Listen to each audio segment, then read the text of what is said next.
Շնորհակալություն, եզրափակիչ ելույթի կարիք տեսնում եք, համեցեք։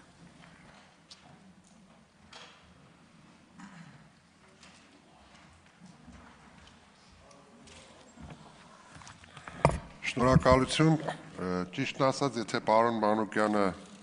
որոշ մտքեր չարտահայտեր, ես կարծում եմ եզրափակիչ ելույթ չի ունենա, սակայն նախ նշեմ, որ եթե ասում ենք աչքակապություն, ապա ամեն ինչ կթաքցվեր եւ շտկումներ եւ փոփոխություններ չէին իրականացվի։ Դա արդեն իսկ ճիշտ ձևակերպում չէ, որովհետեւ եթե մենք տեսնում ենք խնդիրը եւ լրացնում, փոխում, շտկում ենք, արդեն աչքակապության մասին չէ։ Հաջորդ, չկան մեծագույն խնդիրներ։ Այդ ձևակերպումը եւս ուրճացված է, պարոն Մանուկյան, որովհետեւ մենք օրըստօրե տեսնում ենք փոփոխություններ եւ այդ փոփոխությունները բացառապես դրական են։ Իսկ ինչի փոփոխություններ, որովհետեւ նախկինում վարժական հավաքները իրականացվել են, ես չեմ վարանի այս բառը օգտագործել, հիմնականում ձևական։ Իսկ այսօր իրականացվում են ըստ էության, ըստ բովանդակության, ըստ նշանակության։ Ցանկալի չի այս ամբիոնից հնչեցնել, որ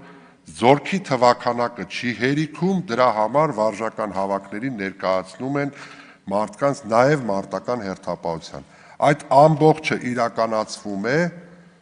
մասնագիտական գիտելիքների, կարողությունների ամրապնդման եւ նաև մարտական հերթապահություն իրականացնելու միջոցով իրենց ծառայությունն իրականացնելու համար, որովհետեւ 24 օրից 10 օրը ըստ զինվորական հաշվառման մասնագիտության իրենք ենթարկվում են համապատասխան ուսումնասիրությունների, իրենց կարողությունները զարգացնում են եւ այդպես շարունակ։ Հաջորդը, նույն այս ամբիոնից մենք ներկայացրել ենք օրենքի փաթեթներ, նախագծեր, որոնցով բարելավել են քաղաքացիների իրավունքները, որպեսզի մենք վարժական հավաքների ներկայացնողներին որևէ կերպ նեղություն չպատճառենք, սկսած ֆինանսականից։ Այս ազգային ժողովը ընդունել է օրենքի նախագիծ, որով մենք սահմանել ենք այնպիսի դրույթներ, որ եթե քաղաքացին մասնակցում է վարժական հավաքին, ապա իր աշխատավարձից բացի գործատուն տալիս է այնքան վարձատրություն, որպեսզի իր ստացած վարձատրությունը որևէ կերպ չնվազի։ Դուք ներկայացնում եք ոչ գրանցված աշխատողները տուժում են։ Կներեք, բայց ցանկալի է գրանցվեն այդ աշխատողները, որովհետև ինչ է նշանակում ոչ գրանցված աշխատող եւ ոչ գրանցված աշխատողը չի կարող բանակի մասին խոսել, որովհետև իր գրանցման արդյունքում ձևավորվելու է պետական բյուջե, որոնք ծախսվելու են նաեւ բանակի կարիքները հոգալու համար։ Հարգելի գործընկերներ, ներողություն եմ խնդրում վստահությունը չարաշահելու համար, այսպես մի շարք խնդիրներ կան,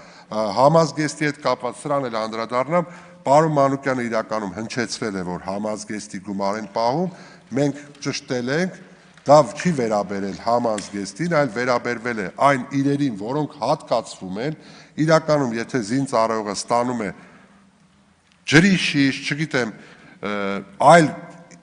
հագուստներ, որոնք նախատեսված են ծառայության համար եւ դրանք կորցնում է, բնականաբար պետք է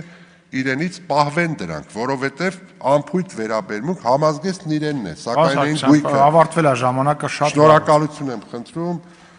ուշադրության համար եւ խնդրում եմ կողմ քվեարկել։